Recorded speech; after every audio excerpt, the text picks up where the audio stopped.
transformadores y la generación distribuida mayor a 0.07 megawatts, lo que se espera de la regulación. Y para ello, el moderador va a ser el doctor Paul Sánchez Campos, experto en energía, y nos acompaña el doctor José Muganza de Bernardi, CEO de Ingenet.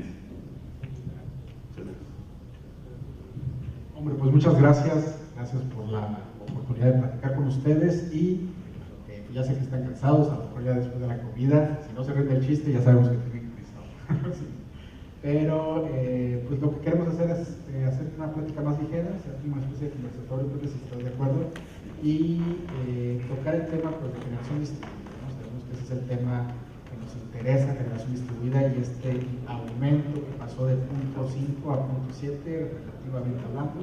Entonces queremos hacer una dinámica un poquito más ligera, y si tienen alguna pregunta, aprovechando que somos pequeños, pues se pueden levantar la mano y estamos en la participación. Entonces, pues Pepe, no sé si quieres presentarte un poquito, que platiques al auditorio de su trayectoria, su experiencia, el interés, y de ahí empezamos a desdoblarnos sobre el tema de generación distribuida. Con mucho gusto. Pues gracias a todos los que están acá. A ver, yo soy Pepe Muganza y tengo el gusto de dirigir una empresa que se llama Energías, que es la empresa líder de consultoría y proveeduría de software en el sector eléctrico y de gas natural, principalmente en el mercado eléctrico. En mi caso particular tuve el privilegio de ser parte de un grupo muy reducido que diseñamos un mercado eléctrico que creo que todo el mundo conoce. Fuimos quienes escribimos las reglas de ese mercado, fuimos quienes echamos a andar ese mercado. Yo en su momento fui el primer CFO del SENACE, que estuve a cargo de implementar toda la parte financiera de operación del mercado, y tuve la oportunidad también de, como platicamos desde la SENACE, como director general, echar a andar y escribir la regulación de este mercado. Y a partir de ahí apoyamos a muchas de las empresas en una persona punta a punta, un one-stop shop, digamos de esta manera, en todo lo relacionado con el sector eléctrico y de gas natural. Es un poco de la trayectoria que tenemos, y pues mucho gusto estar aquí con ustedes y que poder platicar de lo que hacemos más a detalle. Pues bueno, sabemos que cambiaron las reglas del sector eléctrico, ya incluso pasamos de algo que le llamamos una ley de la industria eléctrica, ahora tenemos una ley del sector eléctrico, y esto introdujo cambios relevantes. Uno de ellos, que es el centro de esta plática, es el cambio de la generación distribuida. Pero antes de entrar, ¿qué cambió? ¿Por qué no platicamos para introducir y refrescar por qué se llamó generación distribuida y qué entendíamos y de dónde viene esta idea? Y ya después nos vamos a qué empezó a cambiar. Con mucho gusto. Todos prácticamente ubican lo que es generación distribuida, que es prácticamente hacer generación en un circuito con un alto nivel de consumo, que se encuentra obviamente distribuida esta carga, y distribuida porque está a nivel de distribución, ¿vale? Entonces, para que se perfeccione la generación distribuida, tiene que estar una red con un número relevante de consumidores a nivel de distribución. Y hay algo bien interesante, porque prácticamente nadie ocupa y ubica la palabra generador exento. Un generador exento no es un generador que hace generación distribuida, es como el umbral grandote o el paraguas grandote, que es prácticamente un generador que está exento, o se llama generador exento, de pedir un permiso de generación. Y para tal efecto hay un umbral de capacidad instalada que se permite, hasta la cual se permite no pedir este permiso. Ahora, ¿un generador exento pudiera inyectar en alta tensión? Sí, porque está exento de permiso. ¿Alguien que hace generación distribuida puede inyectar en alta tensión? No. Entonces, el generador exento es como que el universo, y digamos que dentro del universo, ¿verdad? Una parte de esta es la generación distribuida. Y lo digo, y es bien importante, porque hay un hueco regulatorio en generación exenta. Y es muy importante ver qué es generación distribuida. Pensamos que por poner paneles en nuestras casas, en las plantas, en cualquier lugar, hacemos generación distribuida. No necesariamente es cierto. Podemos tener generación exenta, más no generación distribuida. O sea, a bautizarlo como generación transmitida. Oye, pero y antes de entrar a la parte técnica, que seguro es lo que les interesa, hiciste un comentario que llama la atención de una precisión tecnológica, ¿no? ¿Por qué la gente asocia generación distribuida con paneles solares? Yo creo que se refiere y principalmente es porque saben que se ponen paneles en las casas y como es masivo, es decir, hay aerogeneradores pequeños, hay hidroeléctricas que generan 50 kilos, 40 kilos, 100 kilos, pero la verdad es que todo el mundo ubica paneles solares en caso masivo con generación distinta. Prácticamente es un tema de argot popular, porque es lo que se ve frecuentemente. No estás viendo generadores eólicos o hidroeléctricos, microhidroeléctricos, ¿no? Ahora, ¿qué cambia? La ley del sector eléctrico dice, vamos a ampliar. Por muchos años, la industria eléctrica había impulsado, ¿por qué no nos vamos de 0.5 megawatts a 1 mega? ¿Por qué no nos vamos a 2 megas? Y empezaron a tantear algunos niveles. Al final del día, esta administración, la Secretaría de Energía, con su, su organización institucional, el SENACE, la CNE o la CRE en su momento, y la CFE decidieron que 0.7 era ese umbral que se podía ampliar, es decir, pasar de 0.5 a 0.7. Y estoy hablando nominalmente porque sabemos que hay un punto, algo ahí que se está moviendo, ¿no? Pero antes de entrar a los detalles, quisiera que entendiéramos cómo pudiéramos hacerle para decirle a la gente qué implica ese salto de 200 kilowatts en generación, a lo mejor para una pequeña empresa, a lo mejor para una pequeña industria, en términos de este aumento de capacidad, de esta posibilidad que se nos da. Sí, a ver, es un 40% más de capacidad instalada y eso es bien interesante, porque bien decías, es un número que habla de capacidad, no habla de generación eléctrica. Es decir, pudiéramos dar un promedio de un factor de planta, eso es cuánto produce un panel, que es más o menos entre el 20 y 30%, dependiendo de la zona geográfica del país, pongámoslo en 25% para tener un número de cálculo, y quien tenga una capacidad instalada en generación distribuida de medio mega, que era el original, si lo multiplicamos por 0.20 o 0.25, estamos hablando de 125 kilowatts hora. ¿Qué pasa a la hora que sube a 700? Pues en 700 ya estamos entre 140 y 160 kilowatts hora. Es decir, sube la capacidad de producción eléctrica y esto es bien relevante porque baja el consumo, consecuentemente. Es decir, si la demanda agregada, yo hablo de temas agregados, no hablo de alguien en particular, si la demanda agregada es de X número de megawatts o de kilowatts, traducido de energía en kilowatts hora el consumo, pues imagínense si podemos tener más capacidad de producción y consecuentemente pues va a afectar directamente la demanda, sobre todo en horas solares y sin considerar almacenamiento.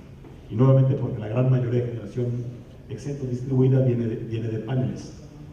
El punto 7 es interesante y la pregunta es, creo que bien planteada por ti, ¿por qué no es 1? ¿Por qué no es 2? ¿Por qué no es 1.5? ¿Por qué no es 1.3? Y creo que el reto principalmente fue físico. A ver, en mi época, cuando estaba yo a cargo de estos temas y que estamos desarrollando la regulación, la realidad es que era que las redes generales de distribución no tenían suficiente capacidad. Se hizo un mapeo, se hicieron los famosos circuitos de distribución para tener claro dónde se puede inyectar esta generación. Normalmente en las redes generales de distribución, y muchas de estas redes están topadas. Entonces, si tú le metieras más capacidad, y pensando en una casa que en el día los papás trabajen, que es una casota, ¿no? Un negocio que cierra a mediodía, no se tenga ¿no? Que a mediodía cierran muchos negocios y que está en su pleno punto la generación, porque es la hora más alta de radiación solar, muchas de las redes ya no aguantan esa inyección. Entonces, eso hace que también la capacidad de esta generación no sea limitada, ¿no? Más que nada, creo que por ahí va un poquito la decisión. ¿Por qué 0.7 exactamente? Pues habría que preguntarle a ellos, pero desde que era medio mega, o 0.5 megas, 500 kilos, ya se tenía este reto. Oye, y nada más para contextualizar, ¿se acuerdan ustedes de estos focos, de estas bombillas incandescentes? ¿Más o menos se acuerdan cuántos watts era el estándar? Los focos que le llamaban 60, 100, vamos a cerrarlo en 100, ¿no? Entonces imagínense, para darse un contexto, pues estamos hablando de unos 10,000 o 20,000 focos de esos de 100 watts que no eran nada eficientes, prendidos al mismo tiempo. Esa es la reducción o la ampliación que está generando este aumento de capacidad. Para que se den una idea, ya si nos vamos a hornos de microondas o planchas, pues otra cantidad importante, pero pues es relevante, es un hotel quizás, ¿no? En una instalación, ¿no? Si lo multiplicas por los cientos de miles ya se hace. Entonces, en ese sentido, a ver.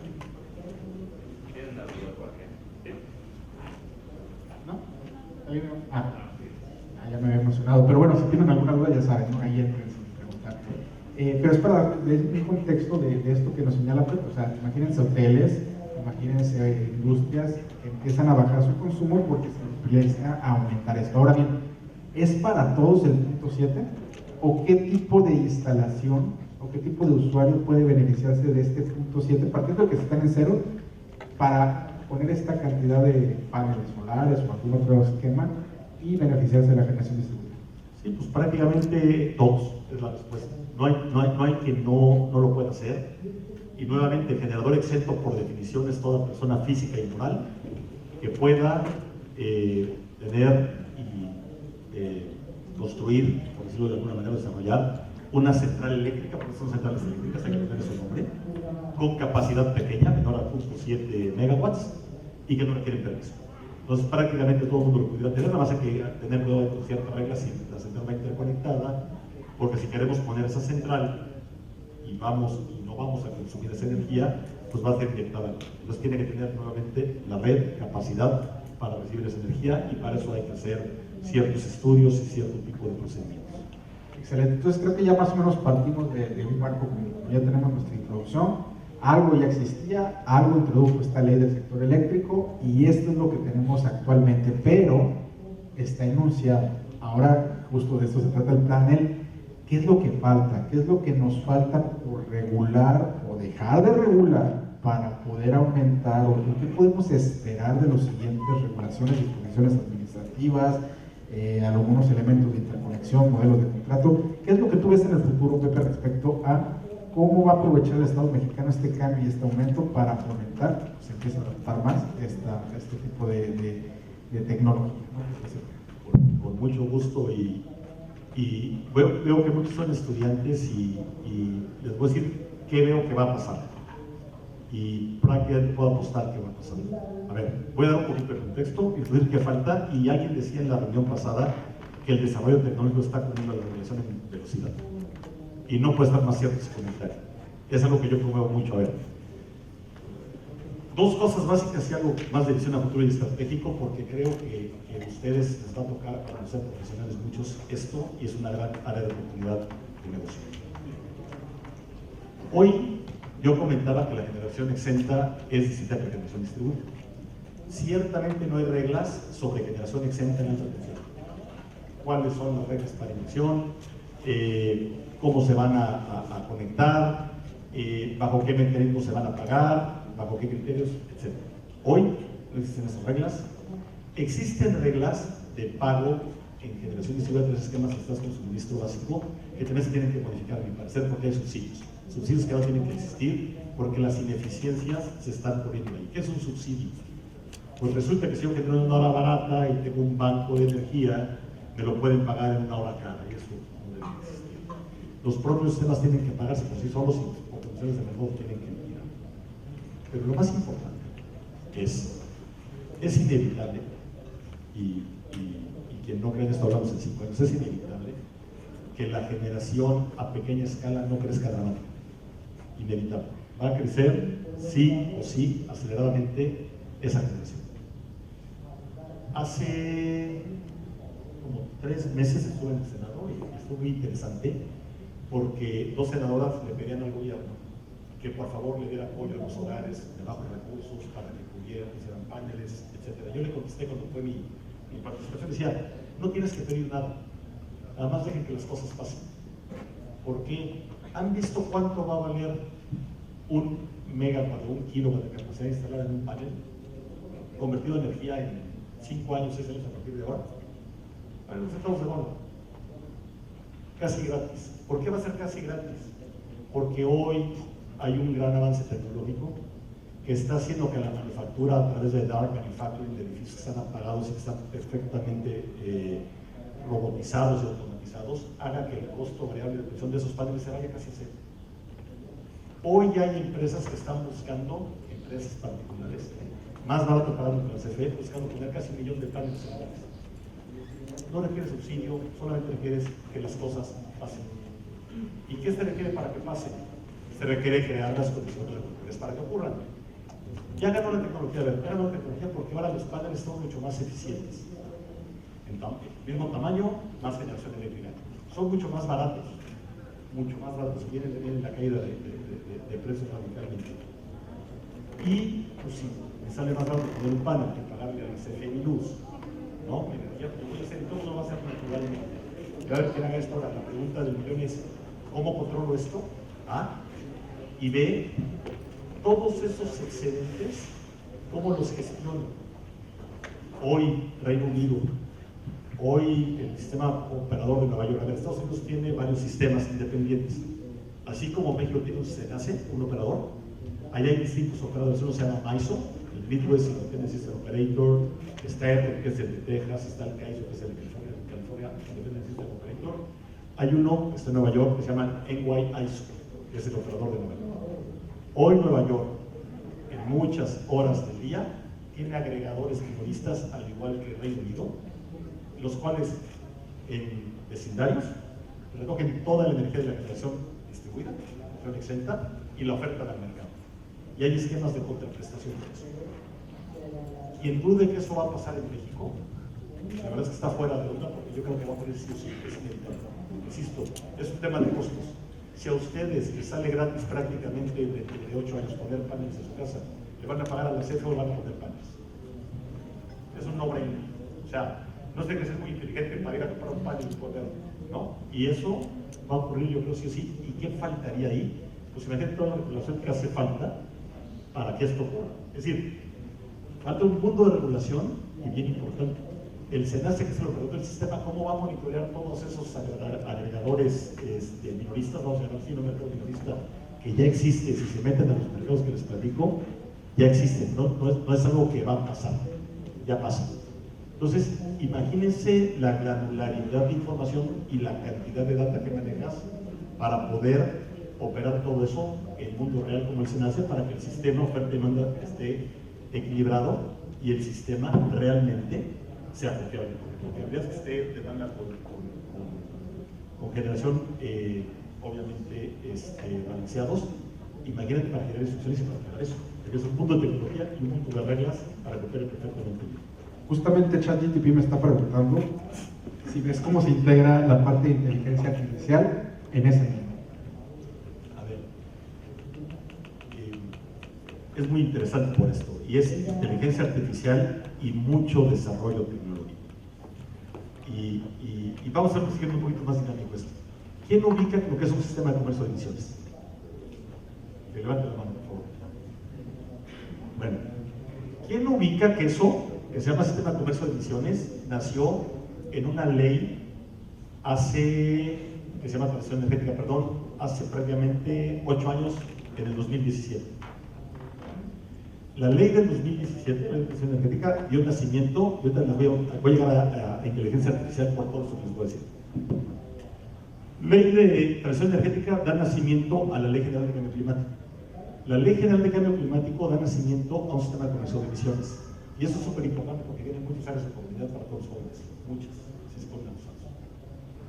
Da nacimiento a una Ley General de Cambio Climático, y esto a unas bases preliminares de un sistema de comercio de emisiones. Y un sistema de comercio de emisiones, imagínense a Banco de México, nada más que en lugar de estar haciendo cortos y de dinero, es una cámara de convención que va a transar me refiero a negociar, no con la letra correcta, va a negociar prácticamente derechos de emisión. Sí, todas las empresas que emitan gases de efecto invernadero van a tener metas de reducciones, y quien no las logre van a tener que empezar a comprar derechos de emisión. O sea, tengo que comprar un derecho para poder emitir CO2 y entra un mercado financiero. Bueno, ese sistema de comercio de emisiones arranca en marzo del año que viene. Nadie lo sabe. Yo creo que la semana no sabe casi. No, ese es el CNE. Y hablando de regulación, la CNE parece no trae del radar. ¿Y qué es importante? Pero vamos a juntar puntos. Tengo un sistema eléctrico súper complejo de operar. Tengo una generación exenta, distribuida, como la quieran llamar, dependiendo del nivel de tensión y la agregación de carga que tenga, que va a crecer radicalmente. No sé si han visto cómo ha crecido la generación distribuida, ya viene así. Cuando se den cuenta va a ser así, ¿vale? Y esa energía la tengo que almacenar para tener energía todas 24 horas. ¿Y qué creen los sistemas de almacenamiento? ¿Cómo van los costos? Así los costos, y cómo va la entrada, así. Ahora vamos a los sistemas de las matemáticas. Nosotros tuvimos el privilegio de hacer un diseño de un sistema de comercio de emisiones en México para la CFE, aprobado por el gobierno francés y para la CENACE, y lo que demostramos con modelos de valorización es que hay que valorizar todo para que realmente todo se pague y ver cómo extraes más valor, cómo extraes más dinero.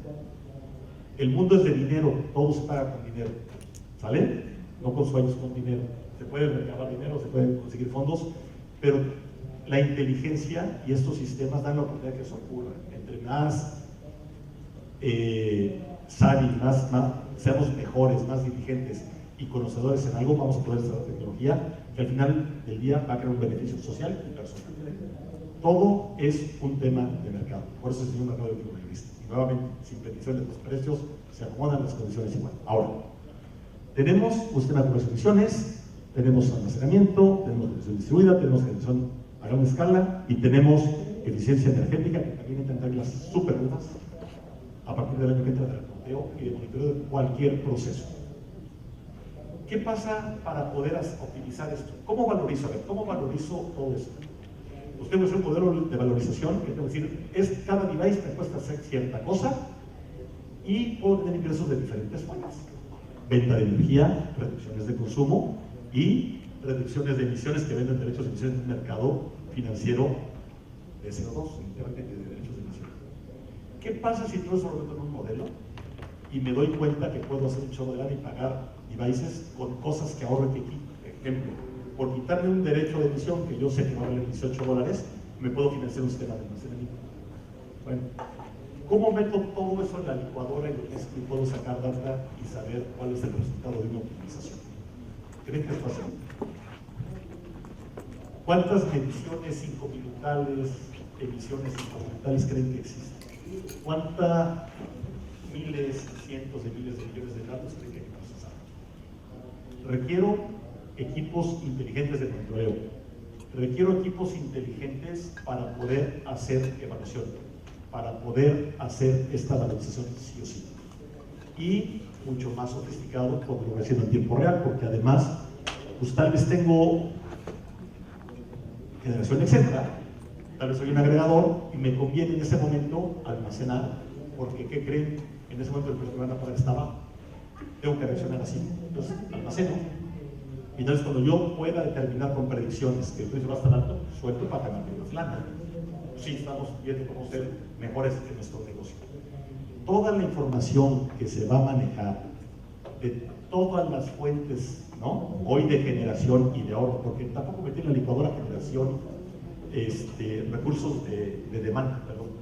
Y los recursos de demanda es también por bajarle a mi consumo, me van a pagar lana, ¿no? De demanda controlable. Entonces, imagínense cuando meto todos en la licuadora, todos los elementos de un país, todos los elementos de una red, que son casi. El sistema eléctrico nacional tiene algo así como 1.600.000 elementos que se optimizan simultáneamente. Ahora que lo haga esto chiquito con generación distribuida y meta cientos de miles y millones más de datos, ¿cómo lo optimizo?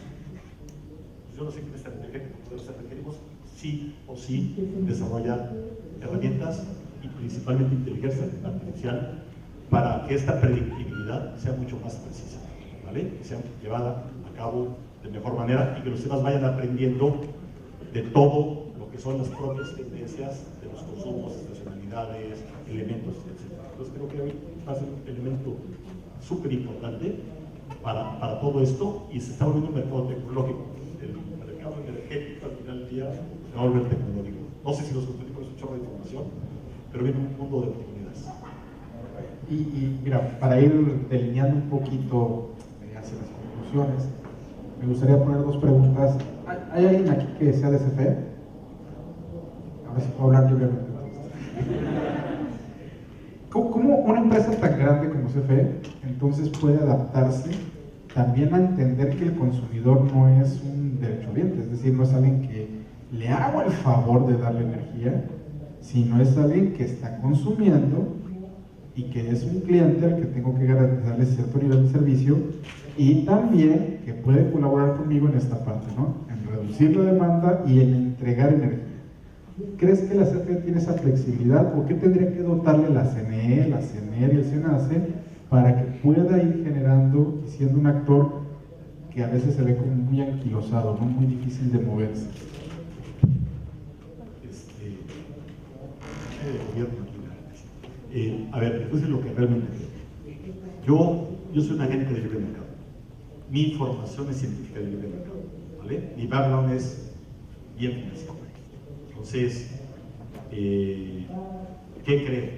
Y también voy un poquito, sabes que estaba yo en la comparecencia del Senado. Se habla, y en la ley, prácticamente fue, no se dice la ley, en la Constitución, el principio rector de toda esta nueva reforma fue la soberanía nacional. Nosotros hicimos el mercado, hicimos la primera ley y creamos todo un mercado pensando en libre mercado. Y de pronto, pues al gobierno anterior no le gustó y dijo, no, nos quitan soberanía. Y le puedo hacer una pregunta, a ver si ustedes me pueden responder, porque yo todavía tal vez no tengo la habilidad mental para poderla responder. Yo entiendo que si este suelo está lleno de oro, lo cuido porque es parte de mi soberanía, es oro, está en el terreno central, el litio, la ley de litio, lo que ustedes quieran. Pero la electricidad es una máquina que genera energía. Cualquier máquina que genera energía, cualquier puede generar, no es propio del suelo. Dicho esto, yo decía hace rato, hay empresas que van a poner ya, hay un par de empresas que quieren 4 millones de paneles. Dice la CFE y el gobierno, yo voy a tener el 54% de prevalencia de la inyección de la energía a la red. ¿Qué creen que va a pasar cuando pasen 8 años, 7 años? Y que el 80% de las 40 millones de hogares se generen. ¿Qué tan soberano fue el país? Pues la CFE no va a tener clientes, prácticamente. No va a haber soberanía, la soberanía es un sueño, no va a existir. ¿Por qué? Porque es un producto que todo el mundo que todo el mundo puede y tiene derecho hoy en día por la tecnología que existe a autoproducir. ¿Ustedes creen que el Estado va a ir a las casas y decir, tienes prohibido autogenerar porque me estás quitando mi soberanía? Usted es mexicano. O sea, yo creo realmente que esto va a hacer que la CFE en poco tiempo, mediano plazo, se dé cuenta de que tiene un cambio, que tiene que ser un cambio abrupto. Creo que el desmoronamiento en la cantidad de clientes que va a tener es inevitable, ¿vale? Y afortunadamente para todos nosotros, porque un gran subsidio que hoy se tiene del suministro va a desaparecer. Nuevamente, también viene, acuérdense de esto, un sistema de emisiones que va a empezar a penalizar mucho las emisiones. ¿Ustedes saben qué cantidad de CO2 emite la industria eléctrica hoy en día? Del 100% de emisiones del CO2, ¿qué porcentaje emite la industria eléctrica? Denme un número loco, ¿qué se emite? No, pero alto, un número. Arriba del 30, ¿no? Arriba de 40. 42%. Bueno, eso hace 2 años, igual ahorita ya es 40. 40% del total de emisiones sale de la industria eléctrica. ¿Qué pasaría si llegamos como en Europa? Que una tonelada de CO2, una tonelada, vale 120 euros. 120 euros, ¿saben lo que es? 2.600 pesos. ¿Cuánto vale un kilowatt hora promedio y generado? Megawatt, para hacerlo más fácil. ¿700 pesos? ¿Quién ve los mercados? A ver, nivel nacional, vamos a ver, 800 pesos. ¿En Tamaulipas o en Yucatán? Ah, bueno, no, quitando la península. Bueno. De 300 a 500 pesos dependiendo la hora del día que hay. Ese de los 700 promedio, ponlo. Una tonelada de CO2, 120 euros, 2.600. ¿Qué cantidad de CO2 emite la central más eficiente de ciclo combinado? ¿Qué porcentaje?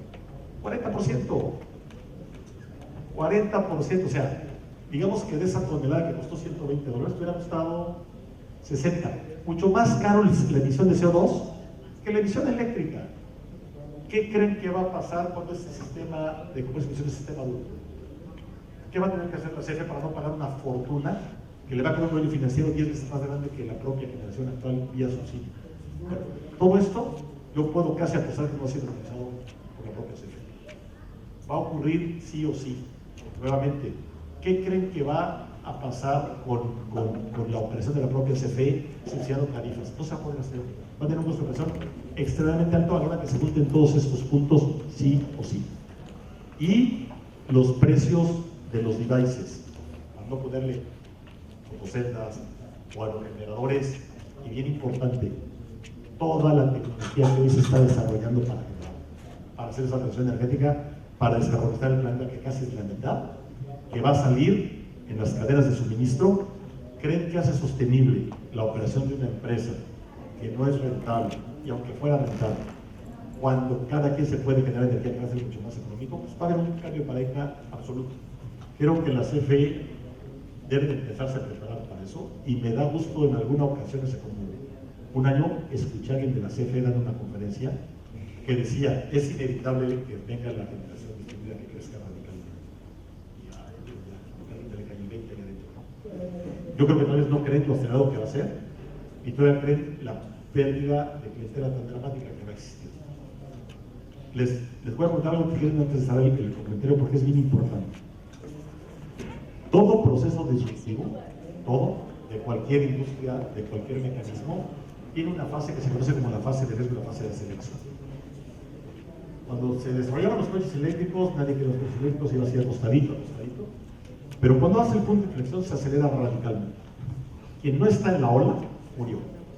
Ese es todo ese es el proceso natural de incorporación de tecnologías disruptivas. Hoy, en el mundo, estamos en esa curvita. Y para poner un ejemplo, Pepe, miren, levante la mano, ¿quién tiene un celular? Por favor, levante la mano. Espero que todos tengan un celular.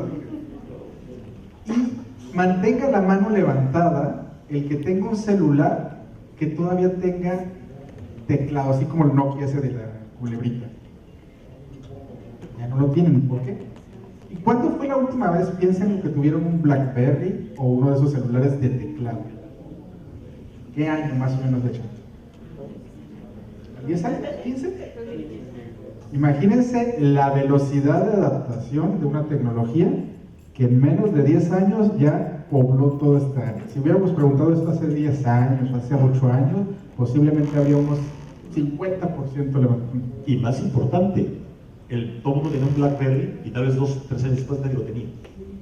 A eso me refiero. Y esa velocidad, que es lo que iba a cerrar, esta velocidad de desarrollo es 5x la velocidad de desplazamiento.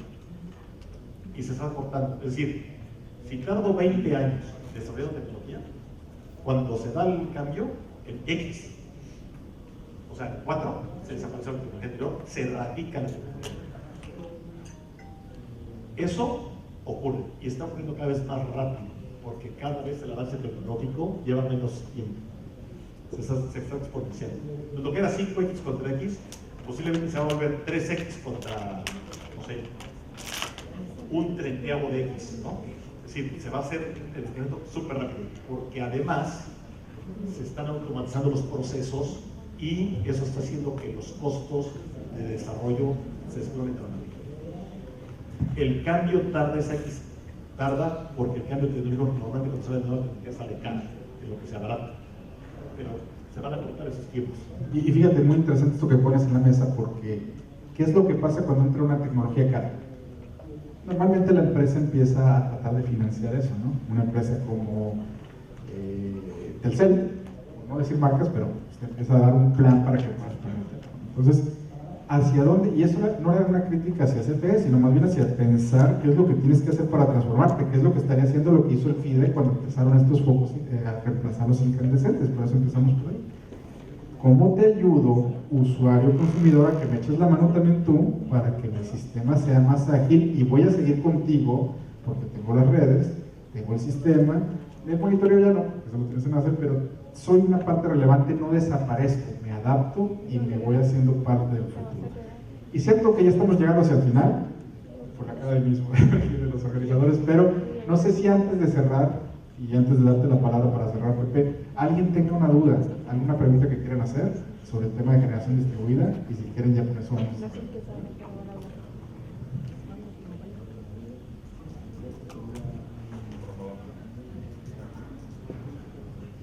Más que un dado, es un comentario. Por ejemplo, ahorita como mencionan, el problema que va a tener CFE que le viene al todos tener los paneles o a las viviendas, por lo general, comparando por ejemplo con otra dependencia, con otra área que viene siendo a lo mejor los organismos operadores de agua, que al final de cuentas manejan lo mismo, son tarifas, es un servicio que se da, nada más que en este caso la verdad es que los operadores del agua de alguna manera copian mucho de lo que hace la CFE en cuanto a las tarifas, en cuanto a cómo opera, pues tienen más experiencia en ese tema. Pero la mejor tiene que ser al revés. A diferencia de esto, los organismos de agua tienen unas leyes o algo todavía mucho más antiguas, al ser un derecho humano desde mucho antes, y donde se tuvieron que afinar y adaptar a esta parte.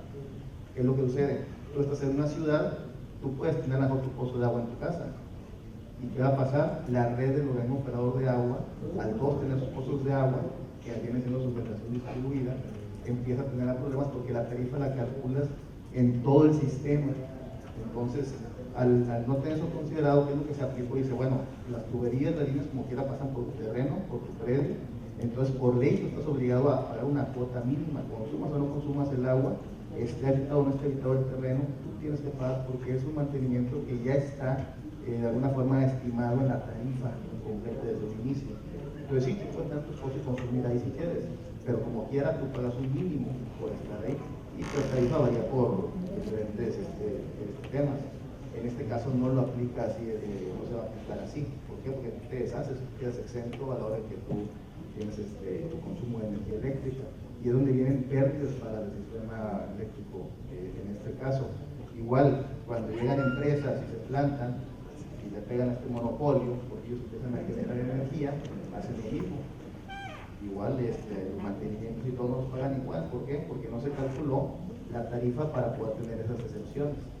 Igual acá llegan otros organismos que ponen unas potabilizadoras, solamente se les va a subir la tarifa porque iban a inyectar agua a la red o a algún lugar. Entonces, digo que es algo que van a tener que cambiar y van a tener que manejar, de ponerlo ya casi por ley, de que pasa por ahí la línea y consumas o no tengas paneles, tienes que tener una tarifa mínima, porque el costo de mantenimiento de las líneas es esto. Ya mañana llega un evento extraordinario, meteorológico, y pues obviamente todos van y le lloran a la red, a que la arreglen y todo, pero aunque tengan sus paneles, pues hay que apagarlos, proyectos de arte y todo. ¿Por qué? Porque van a trabajar con la red, y si tú no tienes manera de apagarte o algo, se les puede regresar la carga, y han habido muchos casos, accidentes, en esos casos cuando están trabajando con mantenimientos en la red. Entonces, aunque los tengas, pues tienes que hacer el camino al lugar. Yo creo que a lo mejor habría que explorar también cómo se manejó eso en las leyes en tema de agua, y eso podría servir bastante. Sí, y nada más traer un comentario muy interesante con el agua. Imagínate que tuvieras ahora una máquina en tu casa que produce agua, ni siquiera requerirías el pozo, porque, y nuevamente yo cuando hablaba de electricidad y hablaba de soberanía, decía, la electricidad se produce, no es un recurso natural, por definición, y eso cambia las reglas del juego, porque si yo ahorita saco mi teléfono y esto tuviera una bobina, imagínate que pudiera generar energía, y yo la pongo aquí en el piso y nos iluminara a todos, es muy distinto que el agua que la tienes que sacar del subsuelo. Entonces, creo que todavía le mete más dificultad, y tal vez lo que sí pudiera hacer es dejar un servicio de emergencia por cualquier contingencia, pero yo creo que también van a estar redes más anidadas que va a hacer que el propio uso de la red grandota se empiece a eliminar, tirándole los años al futuro. Es decir, yo creo que la tecnología, y digo esto va a parecer broma, pero creo que hay mucha tecnología que ni siquiera nos imaginamos. Y imagínense, no sé quién vio Iron Man, ¿no? Que tenía su cosa aquí que era el límite. Imagínate que tienes una cosa de hace 20 años, alguien también inventarse. Digo, cuando decía, ¿quién fue Galileo Galilei, esta gente que puso boom, ¿no? Que la Tierra era redonda y que quedaron vivos, estaban locos, ¿no? Que la Tierra era cuadrada. Había muchas cosas que no se lograban ver. Lo que hoy creo que todos tenemos claro es que puedes desarrollar cualquier tecnología. Nos faltan las herramientas para hacerlo. Pues va a haber un momento en que haya devices tan pequeños que generan energía, que si se te apaga una linterna, que vas a tener energía sí o sí, no sé cómo vas a llegar. Y es inevitable llegar. Y algo bien importante, y con eso cierro.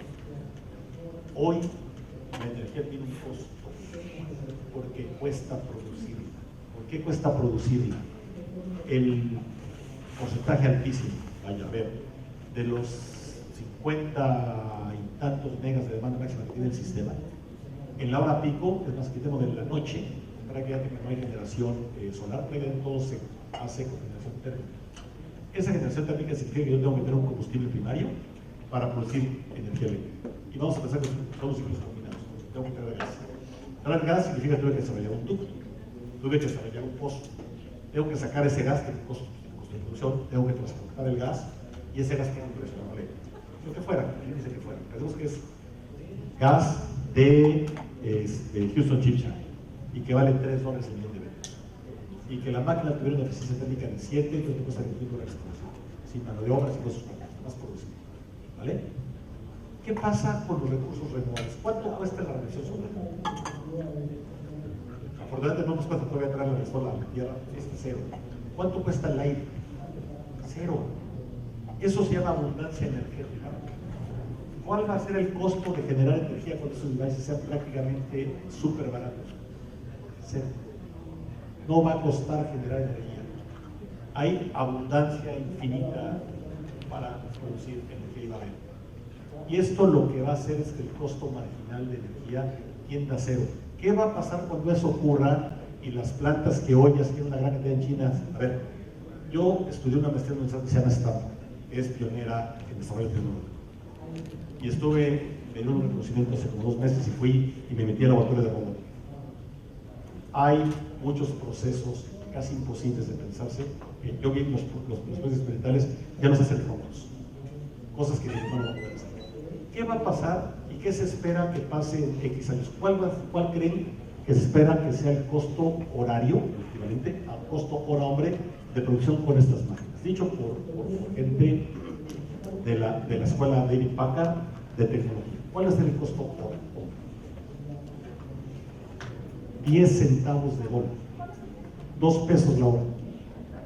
¿Cuánto creen que va a costar hacer devices en ese momento cuando cueste 2 pesos mexicanos la hora hombre?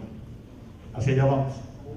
Y con energía ilimitada vas a bajar los costos, además, energéticos. Entonces, costo hora hombre, casi cero. Costo energético, casi cero. En la sustitución de mano de obra, ¿qué creen que va a pasar? Con todos los dos grandes temas. ¿Qué va a pasar con las economías? Pues se van a deflacionar, los costos de los productos se van a tener a bajar radicalmente. Consecuentemente, los costos de mano de obra. Y consecuentemente, el costo del producto final. Y bueno, va por allá. De verdad, creo que estamos con la mejor ya. Espero que haya podido transmitir un poquito de lo que yo veo que viene, donde estamos parados regulatoriamente y como si hay un gran gap entre la tecnología y la regulación. Y si no avanzamos rapidísimo, y si no tenemos gente sumamente capaz, reaccionando a esos cambios regulatorios y que lo pueda adaptar, vamos a ir siempre atrás. Y hay muchas oportunidades ahí para todo, para la productividad del país, para la productividad personal, que están ahí en la mesa. Entonces, si quieren tener una pregunta más, o ya estamos sobre el tiempo. Ya estamos sobre el tiempo. Si quieres acá afuera, tenemos una pregunta. Pues muchas gracias, la verdad que fue muy divertido, filosofamos muchos temas y ya estamos sobre el tiempo, pero estamos aquí afuera si quieren seguir platicando.